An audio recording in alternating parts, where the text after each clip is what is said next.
आज दशम गुरु श्री गुरु गोविंद साहब जी की धरती से मैं सबसे पहले हिंद की चादर नौवे गुरु गुरु तेग बहादुर जी इनके चरणों में अपना शीश झुकाता हूँ और उनकी 350वीं शहीदी और गुरु गोविंद सिंह जी के 350वें गुरुता गद्दी इस कार्यक्रम में मंच पर उपस्थित बाबा कुलवंत सिंह जी जत्थेदार तख्त श्री हुजूर साहिब जी, बाबा हरनाम सिंह जी जत्थेदार दमदमी टकसाल, बलविंदर सिंह बाबा जी, साथी में उपस्थित मेरे साथी महाराष्ट्र के उप मुख्यमंत्री माननीय अजीत पवार जी, विशेष रूप से यहाँ पर पधारे हुए आंध्र प्रदेश के उप मुख्यमंत्री आदरणीय पवन कल्याण जी, महंत रघुमुनि जी, यहाँ पर विशेष रूप से उपस्थित हमारे बहुत ही आदरणीय पंच प्यारे, साथी में मेरे साथी गिरीश महाजन जी, पंकजाताई मुंडे, अतुल जी सावे, हमारे अध्यक्ष रविंद्र चौहान, विशेष रूप से दिल्ली से पधारे हुए दिल्ली सरकार के senior cabinet minister Shri Manjinder Singh Sirsa ji, हमारे पूर्व मुख्यमंत्री अशोक चौहान जी, धर्मगुरु बाबू सिंह महाराज जी, संजय महाराज जी, शरदराव जी ढोले, भाई ज्योतिंदर सिंह जी, राम सिंह महाराज जी, विजय सतबीर सिंह जी, सुरेश महाराज जी, जिन्होंने इस कार्यक्रम के आयोजन में बहुत मेहनत की, ऐसे भाई रामेश्वर नाइक जी, डॉक्टर भागवत कराड़ जी, डॉक्टर अजीत गोपछड़े जी, तुषार राठौड़ जी, राजेश पवार जी, किशन वानखेड़े, बालाजी कल्याणकर, संतुकराव हंबर्डे, श्रीकर परदेशी, जितेंद्र पापड़कर, शाहजी उमाप, राहुल करडिले, अविनाश कुमार, किरण आंबेकर, सूरज गुरो, प्रताप पाटिल चिखलीकर, श्रीजया चौहान, मंचासीन सभी महानुभाव, साथ के मंच पर बैठे हुए सभी संतगण और उपस्थित सभी बहनों और भाइयों, आज हम सभी लोग इस संगत में गुरुबाणी गुरु ग्रंथ साहिब जी के सामने शीश नमन करते हुए हमारे नौवे गुरु हिंद की चादर गुरु तेग बहादुर जी के पराक्रम को, उनकी वीरता को, उनके शौर्य को और उनके बलिदान को नमन करने के लिए यहाँ पर एकत्रित आए हैं। हम सभी लोग जानते हैं हमारे गुरुओं ने जो बलिदान दिया, इस देश की संस्कृति, इस देश की सभ्यता, यहाँ का विचार, यहाँ का धर्म, ये सभी बचाने के लिए ये बलिदान हुआ है। और केवल सिखों के लिए नहीं, तो तमाम भारतवासियों के लिए ये बलिदान हमारे गुरुओं ने दिया। और जैसे बाबा जी बता रहे थे कि शायद ये बलिदान नहीं होता तो हम सब लोग आज इस मंच पर नहीं होते। इतना बड़ा बलिदान हमारे गुरुओं ने दिया है। और विशेष रूप से जिस समय हम जानते हैं कि औरंगज़ेब ने बहुत जालिम अत्याचार शुरू किए और विशेष रूप से कश्मीर में बैठे हुए पंडितों को जबरन धर्मांतरण के लिए मजबूर किया गया, तो उनके सामने बचने के लिए अपने धर्म को, अपने विचार को, अपनी संस्कृति को, अपने संस्कारों को बचाने के लिए किसके पास जाए, तो केवल एक नाम उनके सामने आया और वो नाम था 9वें गुरु तेग बहादुर सिंह जी का। वो जानते थे कि यही गुरुदेव है जो हमें बचा सकते हैं, और वे गुरुजी तक पहुंचे और गुरुजी ने भी ये जिम्मेदारी ली कि हम आपको बचाएंगे, और उस जिम्मेदारी का निर्वाह करते हुए जिस समय औरंगज़ेब ने गुरुजी को कैद किया और उनको ये कहा कि या तो आप धर्म बदल लीजिए या फिर आप मरने के लिए तैयार हो जाइए,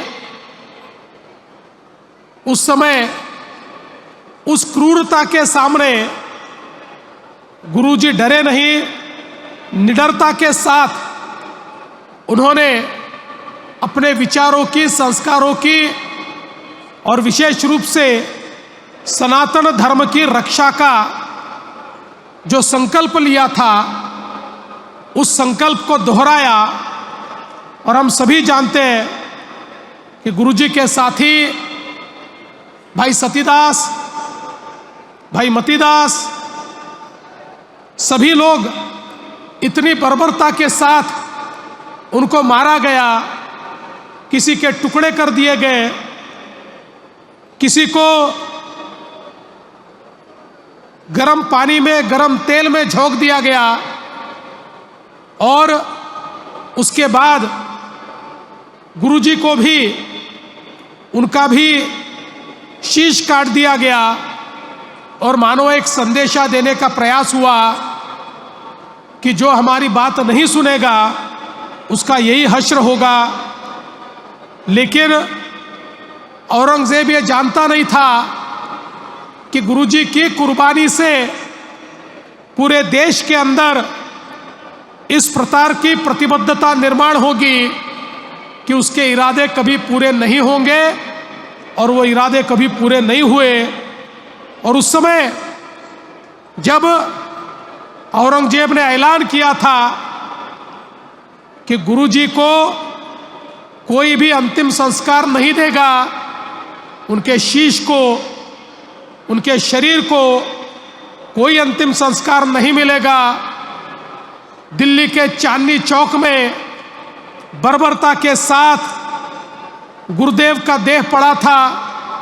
ऐसे समय लकीशा बंजारा जी ने अपने प्रयासों से उनके शरीर को अंतिम संस्कारों तक पहुंचाया, और उसके बाद उन्हीं के सुपुत्र गुरु गोविंद सिंह जी ये 10वें पातशाह बने। और 10वीं पातशाही गुरु गोविंद सिंह जी ने तो इस प्रकार का बलिदान दिया, हम सभी लोग जानते हैं कि उनके 2 बेटों को पहले मारा गया, उसके बाद 2 बेटों को दीवालों में चुनवा दिया गया, और दीवालों में चुनवाने के बावजूद न बेटों ने हार मानी, न गुरुजी ने हार मानी। वे लगातार धर्म की रक्षा के लिए, अपने देश की रक्षा के लिए लड़ते रहे।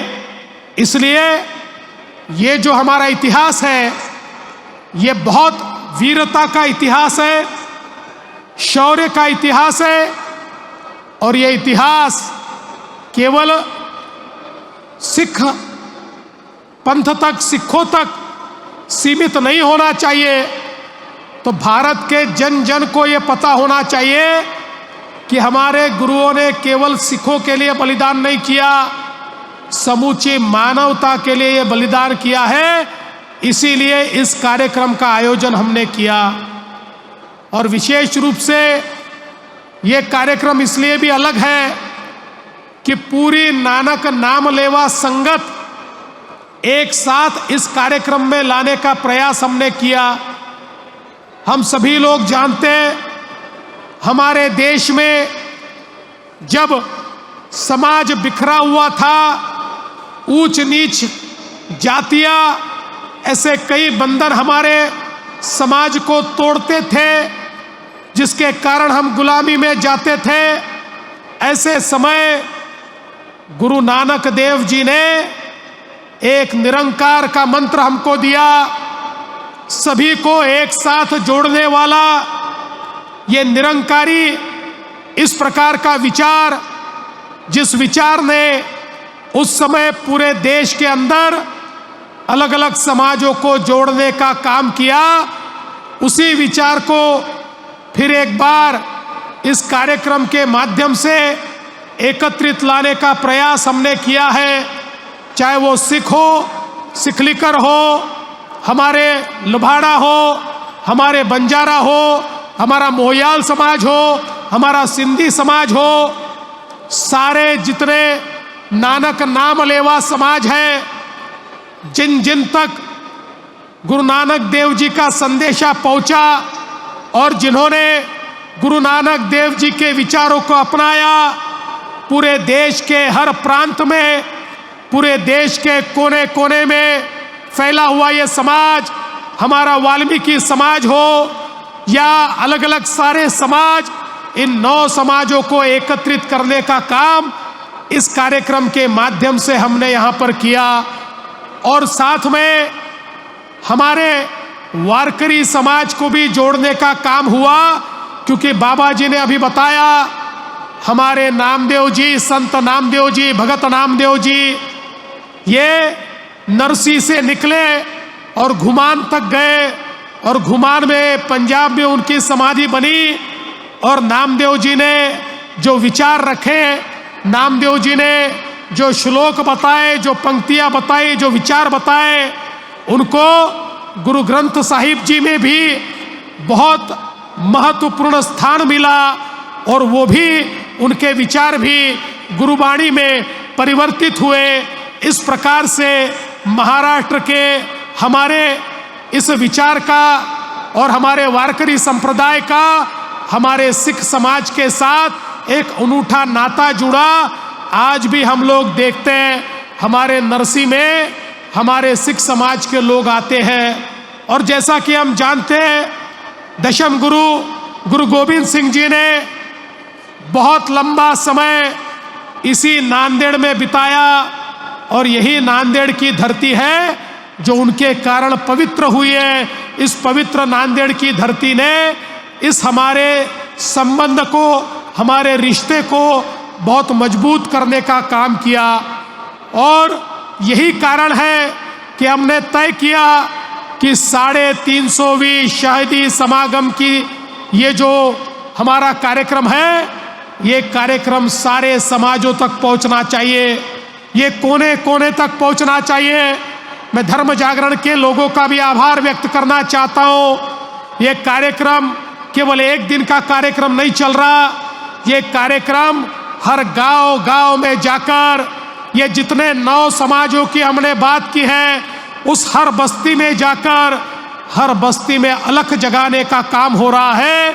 और हमारे गुरुजी की शहादत किस लिए हुई, ये फिर एक बार उस इतिहास को दोहराने का काम इस कार्यक्रम के माध्यम से हम कर रहे हैं। क्योंकि हम ये मानते हैं कि जब तक भारत का बच्चा बच्चा इस इतिहास को नहीं जानेगा, जो इतिहास को नहीं जानते उनको वर्तमान तो होता है लेकिन उनको भविष्य नहीं होता। अगर भविष्य होना है तो इतिहास भी मालूम चाहिए, और ये जो इतिहास है ये हर घर तक पहुंचाने का प्रयास इस शहीदी समागम के माध्यम से, इस शहीदी संगत के माध्यम से हम लोग कर रहे हैं। और इसीलिए महाराष्ट्र की सरकार ने यह भी निर्णय किया कि हम लोग हमारे इतिहास के पन्नों में फिर एक बार हमारे 10 गुरुओं का जो इतिहास है, उनकी शहादत का जो इतिहास है, उनके विचारों की जो विरासत है, उनकी वीरता का जो ये आलेख है, ये जन जन तक और बच्चों बच्चों तक पहुंचाएंगे। ये भारत का इसलिए इतिहास है, ये उन तक पहुंचाने का प्रयास महाराष्ट्र सरकार की ओर से हो रहा है।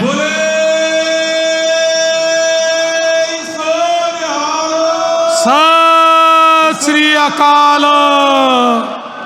और मैं ये ऐलान करना चाहता हूं, ये 3 कार्यक्रम तो हम लोग कर रहे हैं।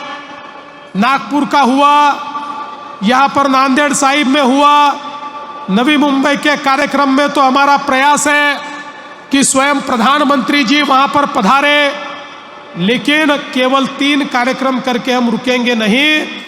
तो नानक नाम लेवा संगत के माध्यम से हर घर तक हम पहुँचेंगे और हर घर तक ये शहादत भी पहुँचेगी, ये विचार भी पहुँचेगा, ये गुरुवाणी भी पहुँचेगी, ये अमृत वचन भी पहुँचेगा। इस प्रकार का प्रयास महाराष्ट्र की सरकार की ओर से हम लगातार करते रहेंगे। बोले सोनिहाल। सत श्री अकाल। मैं आज हमारे सभी आयोजकों का बहुत बहुत आभार व्यक्त करना चाहता हूँ। हमारे बाबा जी, इन्होंने हमें बहुत अच्छे तरीके से मार्गदर्शन दिया। हमारे तख्त श्री हुजूर साहिब के जत्थेदार, जिन्होंने इस कार्यक्रम की अगुवाई की, हमारे सारे संत जो यहाँ पर मौजूद हैं, जिन्होंने हमें आशीर्वाद दिया, इस कार्यक्रम को आशीर्वाद दिया, यहाँ पर पधारे हुए सारे हमारे ग्रंथी, उनको भी मैं बहुत बहुत धन्यवाद देना चाहता हूँ, जिन्होंने हमारे सामने बहुत सुंदर शब्द किया, कीर्तन किया। ऐसे सभी का मैं आभार व्यक्त करना चाहता हूँ। हमारा जिला प्रशासन, जिन्होंने इसके लिए बहुत मेहनत की, हमारे रामेश्वर नाइक और यहाँ पर काम करने वाली पूरी टीम, इनका भी मैं बहुत आभार व्यक्त करना चाहता हूँ। और अंत में मैं गुरुजी का आभार व्यक्त करना चाहता हूँ। ये गुरुजी की मेहर है कि हम सब लोग यहाँ पर एकत्रित हैं। इसी तरह से उनकी मेहर, उनका आशीर्वाद हम सभी को प्राप्त होता रहे। इतना ही उनके चरणों में शीश नमन करते हुए कहता हूँ और अपने वाणी को विराम देता हूँ। जय हिंद, जय महाराष्ट्र। बोले सोनिहाल। सत श्री अकाल। वाहे गुरु जी का खालसा, वाहे गुरु जी की फतेह।